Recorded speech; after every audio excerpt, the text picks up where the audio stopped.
या मालिकेच्या येणाऱ्या भागात प्रेक्षकांनो आता जो शोध सायली घेत आहे तो शोध सायलीला एका वेगळ्याच वळणावरती आणून ठेवणार आहे।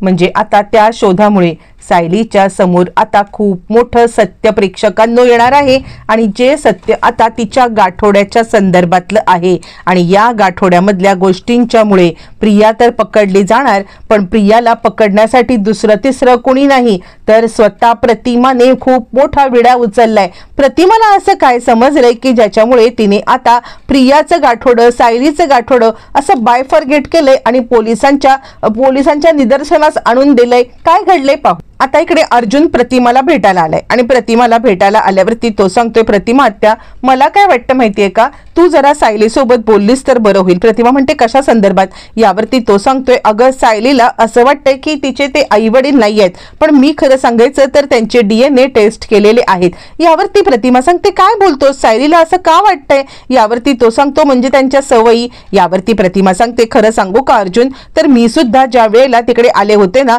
माझ्या सुद्धा मनामध्ये सेम प्रश्न आला होता की हे सायलीचे आई वडील असू शकत नाहीये। अर्जुन म्हणतो हो मला सुद्धा हा प्रश्न पडला होता, पण मी त्यांचे DNA टेस्ट केलेले होते आणि ते DNA टेस्ट पॉझिटिव्ह आले। आता अजून आपल्याला महत्त्वाचं काय मिळणार आहे ह्याच्यामध्ये की त्यांचे DNA टेस्ट पॉझिटिव्ह आलेत ना, असं म्हणत अर्जुनने आता इकडे खूप मोठा प्रेक्षकांनो गौप्यस्फोट केलेला आहे। आणि हे सगळं नेमकं ऐकतोय तो म्हणजे आता इकडे नागोबा या दोघांचं बोलणं ऐकतोय आणि तो विचार करतोय नाही काही झालं तरी जर का या प्रियाला मला वठणीवरती आणायचं असेल तर मला लवकरात लवकर आता हे DNA टेस्टचं जे काही सत्य आहे ते तर खोटं आहे हे समोर मी आणणारच आहे, पण त्याच वेळेला आता मला प्रियाच्याकडून धडा शिकवता येईल, तिला ब्लॅकमेल करता येईल आणि तिला आता तो व्हिडिओ कायमचा डिलीट करायला लावता येईल।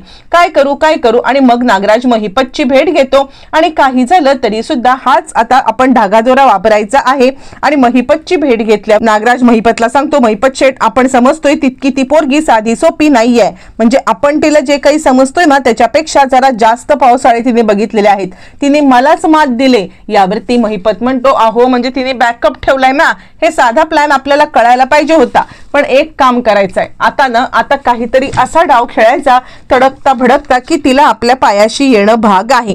असं म्हटल्यावरती मग आता लगेचच इकडे नागराज सांगतो तेच सांगायला मी आलोय, अर्जुन सायलीला आणि प्रतिमाला सगळ्यांना संशय आलाय की ते तिचे आई वडील नाही आहेत, पण DNA टेस्ट केले, पण ह्या चालू पोरीने ती DNA टेस्ट पण बहुधा बदललेली दिसते आणि म्हणूनच मी तुम्हाला काय सांगतोय महिपत शेठ आता आपण काय करायचंय ती DNA टेस्ट सोडून द्या, पण आपण आता आपला हुकुमाचा एक्का बाहेर काढायची वेळ आलेली आहे, ते म्हणजे गाठोडं। जे गाठोडं तुमच्याकडून तन्वी म्हणजे प्रियाने पळवलेलं आहे ना त्या गाठोड्याच्या बद्दलचं सत्य जाणून घेण्याची वेळ आली।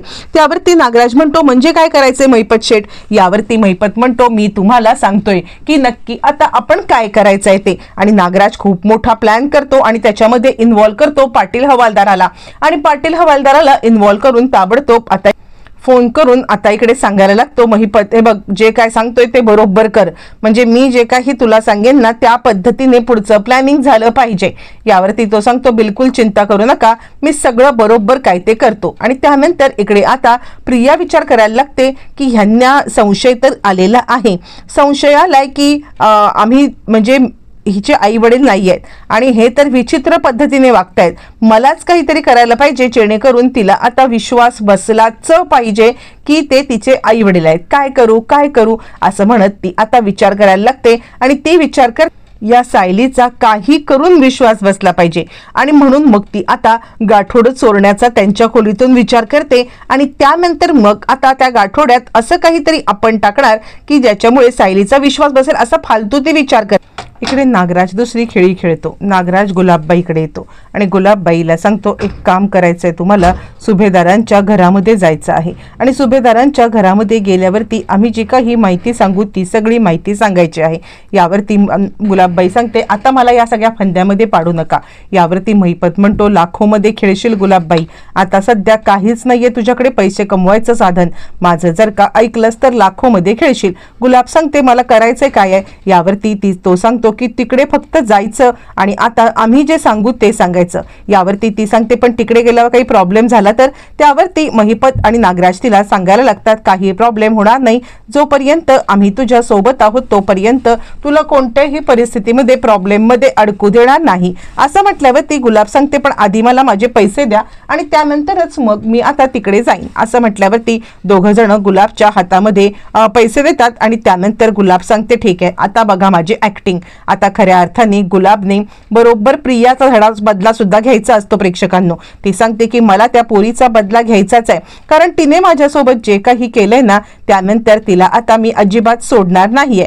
यावरती महिपत म्हणतो केलाय तरी काय तिने? यावरती गुलाबबाई म्हणते तुम्हाला माहित नाहीये, ज्या वेळेला इथून निघून गेली होती ना त्यावेळेला मला त्याच्यानंतर किती आणि कसे हे करायला लागले होते, पोलीस स्टेशनच्या वाऱ्या करायला लागल्या होत्या आणि मी हे विसरलेली नाहीये. आहे जुना पुराणा आमचा बदला, तो नक्कीच मी घेणार. जर हे करून तिला त्रास होणार असेल तर हा बदला मला घ्यायलाच पाहिजे. आणि मग गुलाब आता इकडे सुभेदारांच्या वाड्यावरती यायला निघा. इकडे तोपर्यंत पाटील हवालदाराला सांगितलेलं काम पाटील हवालदार करतोय आणि पाटील हवालदार इकडे रविराजांना आणि अर्जुनला भेटायला आलेला आहे. आणि पाटील हवालदार सांगतोय मी तुम्हाला जे काही सांगणार आहे ना ते तुम्ही नीट ऐकलं तर बरं होईल. यावरती ते सांगतात काय? यावरती आता पाटील हवालदार सांगायला लागतो खरं तर म्हणजे तुम्हाला काही गोष्टी कळायला पाहिजेत, तुम्हाला एका बाईला भेटायचं आहे. यावरती तो म्हणतो काय? यावरती ते सांगतात म्हणजे पाटील हवालदार सांगायला लागतो जे प्लॅन प्रमाणे ठरलेलं असतं. पाटील सांगतो खरं तर तुम्ही ज्या मुलीला तुमची मुलगी म्हणून घरात आणलेली आहे तिच्याबद्दलचं सत्य. आता रविराज म्हणतात हे काय नवीन? त्यावरती अर्जुन म्हणतो काय चाललंय, मला तर याच्यामध्ये काही कळतच नाहीये की नक्की हे सगळं काय चाललेलं आहे. यावरती हवालदार सांगायला लागतात त्या बाईला तुम्हाला भेटायचंय. रविराज म्हणतात पण कसल्या संदर्भात? यावरती पाटील हवालदार सांगतात काहीतरी गडबड झालेली आहे. म्हणजे खरं सांगायचं तर आता त्या बाईकडे काही वर्षापूर्वी हे जे लोखंडे दाम्पत्य तुमच्याकडे आहे ना त्यांनी एका मुलीला विकलं होतं. आता अर्जुन विचार करायला लागतो काय म्हणजे सायलीला विकलं होतं? रविराज म्हणतात कसं शक्य आहे हे? यावरती लगेचच आता इकडे तो सांगतो हो माझ्याकडे पुरावे आहेत आणि तुम्ही त्या बाईला जर का भेटून घेतलं तर कदाचित सत्य तुम्हाला समजेल. असं म्हटल्यावरती मग आता लगेचच रविराज हे बोलल्यावरती लगेच ठरवतात की ठीक आहे जे काही चाललंय ना तर बोलून घेऊया एकदा. यावरती आता इकडे तोपर्यंत सायली रविराजांकडे आलेली आहे आणि सायली रविराजांना सांगते मी खरंच खूप कन्फ्यूज आहे, मलाच कळत नाहीये की माझ्यासोबत काय चाललंय. म्हणजे मी माझ्या आई वडिलांकडून सत्य जाणून घेण्याचा विचार तर केला होता पण या सगळ्यामध्ये आता माझे आई वडील हे माझे आहे.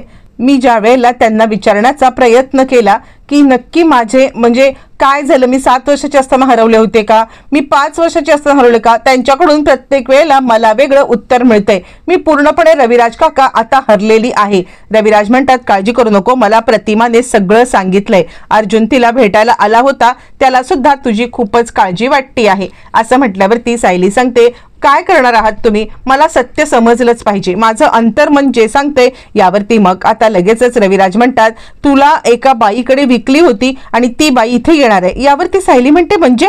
रविराज म्हणतात मला सुद्धा याच्याबद्दल काही समजलं नाही पण मी तुला सगळं सत्य शोधून काढेन. जे काही घडलंय ना ते सगळं तुझ्यापर्यंत मी पोहोचवल्याशिवाय गप्प बसणार नाही. सायलीला आता कॉन्फिडन्स येतो की काही झालं तरी सत्य समजणार.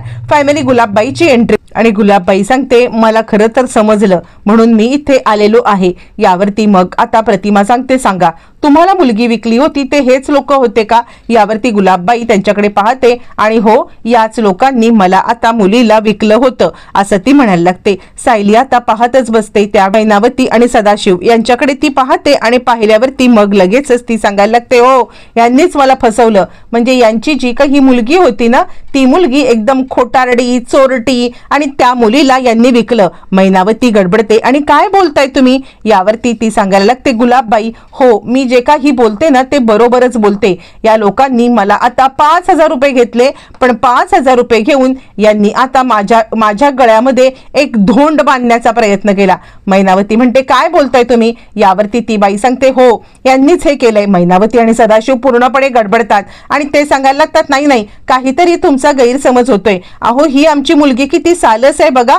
यावरती मग लगेच गुलाबबाई सांगायला लागते ही मुलगी आहेच सालस कारण ही तुमची मुलगीच नाहीये. प्रतिमा म्हणते पण हे तुम्ही कन्फर्म कशामुळे बोलू शकताय? यावरती ती आता गुलाबबाई सांगायला लागते कारण ती मुलगी सुधारणाऱ्यातलीच नव्हती. मुळातच आता इकडे ज्या वेळेला मधुभाऊंच्या आश्रमात ती गेली ना त्यावेळेला ती मुलगी ती मुलगी डायरेक्ट माझ्याकडून मधुभाऊंच्या आश्रमात गेलीच नव्हती, ती गेली होती बालसुधारगृहामध्ये. यावरती सायली म्हणते बालसुधारगृह? नाही नाही, मला आठवतंय की मी रडत रडत मधुभाऊंच्या इथे गेले होते. मधुभाऊंनी मला सांगितलंय की त्या दिवशी काहीतरी माझ्या घरच्यांच्या सोबत आता अघटित घटना घडली होती आणि त्या अघटित घटनेनंतर मी आता तिकडे गेले होते असं सांगितलं. बालसुधारगृह वगैरे मला काही माहित नाहीये असं म्हटल्यावरती ती बाई सांगते मी तेच सांगण्याचा प्रयत्न करते. यावरती मग प्रतिमा म्हणते मग ती मुलगी कोण होती? यावरती आता इकडे गुलाबबाई सांगते असं तर मी नाही सांगू शकत ती कोण होती, पण मी तुम्हाला एक गोष्ट सांगू शकते की मी त्या मुलीला पाहिलं ना तर कदाचित मी त्या मुलीला ओळखू शकेन असं म्हटल्यावरती मग आता लगेचच तिकडे ती सांगायला लागते मला असं वाटतंय ही, आणि ती प्रियाकडे बोट दाखवते. प्रिया म्हणते काय मी कशावरून? काहीही बोलू नका, फेका टोकताय तुम्ही. यावरती गुलाबबाई म्हणते नाही, कारण या मुलीचा चंट मुलीला मी कधीच विसरू शकत नाहीये.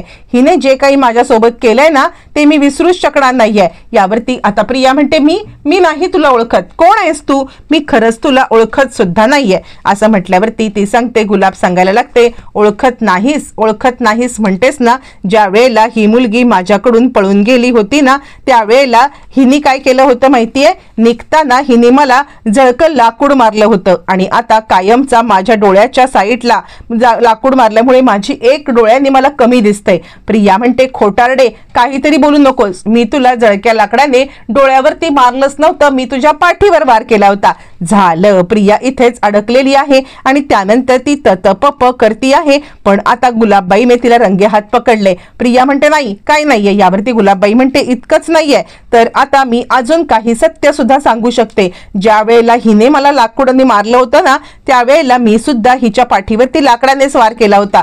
जळकं लाकूड हिच्या पाठीवरती टाकलं होतं. बघा हिच्या पाठीवरती खूण असेल आणि हीच तुमची मुलगी आहे. मैनावती आणि सदाशिव म्हणायला लागतात काय ही आमची मुलगी आहे? अगं तू आमची मुलगी आहेस तरी आम्हाला वाटतंयच की ही मुलगी आमच्यासारखा कसा विचार करते, प्रत्येक वेळेला आमच्यासारखी कशी बोलते, आणि ही सायली तर आमची मुलगी साधी सोपी असूच शकत नाही. बाळा तूच आमची मुलगी आहेस. आता या वेळेला या बोलतायत ना तर तुझ्या पाठीवरची खूण दाखव असं म्हटल्यावरती प्रिया प्रेक्षकांनो पूर्णपणे गडबडलेली आहे आणि ततपप प्रियाचं व्हायला लागलेलं आहे.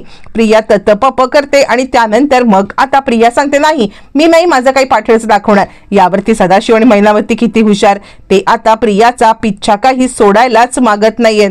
काही झालं तरी सुद्धा प्रियाला या सगळ्यामध्ये गच्च पकडतात आणि दाखव तुझ्या पाठीवरची खूण दाखव, आम्हाला तरी कळू दे की नक्की आमची मुलगी कोण आहे ती. कारण काही झालं तरी आम्हाला पण असं वाटते की सायली आमची मुलगीच नाहीये, आम्ही काय मागतोय ते देत पण नाहीये, तूच आमची मुलगी आहेस. प्रिया नाही म्हणत असताना आता इकडे सायलीला खूपच आनंद झालेला आहे की फायनली आता इकडे आपल्या आता हे आई वडील आपले नाही आहेत, आपण यांची मुलगी नाही आहोत याचा तिला आनंद होतोय. अर्जुन म्हणतो मग जर का तू त्यांची मुलगी नाहीयेस तर तू दाखव ना, तू दाखवू शकतेस ना आम्हाला तुझ्या पाठीवरची खूण, आम्हाला नको दाखवस. त्याच वेळेला तिकडे आता गायक म्हणजे पाटील हवालदार आलेत आणि ते आता सांगतात पाठीवरची खूण दाखवायची काहीच गरज नाहीये. मुळातच या सगळ्यामध्ये आता हिच्या म्हणजे हे गाठोडं तिचं आहे, हिने गाठोडी बदललेली आहेत, या गाठोड्यामध्ये तिचा नंबर आहे. यावरती प्रिया सांगायला लागते मी का गाठोडं बदलीन, मी कोणत्याही प्रकारे गाठोडं बदललेलं नाहीये असं ती म्हणायला लागते. त्यानंतर तिच्या हातात गाठोडं दिलं जातं, मग तो फोटो काढला जातो. सदाशिव म्हणतो हीच आमची पोरगी आहे.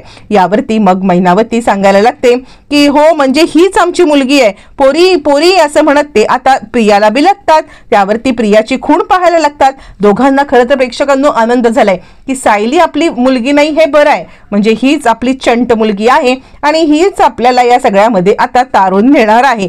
दोघं जण खूपच प्रेक्षकांनो खुश झालेले आहेत. प्रियाचं भांड फुटलेलं आहे.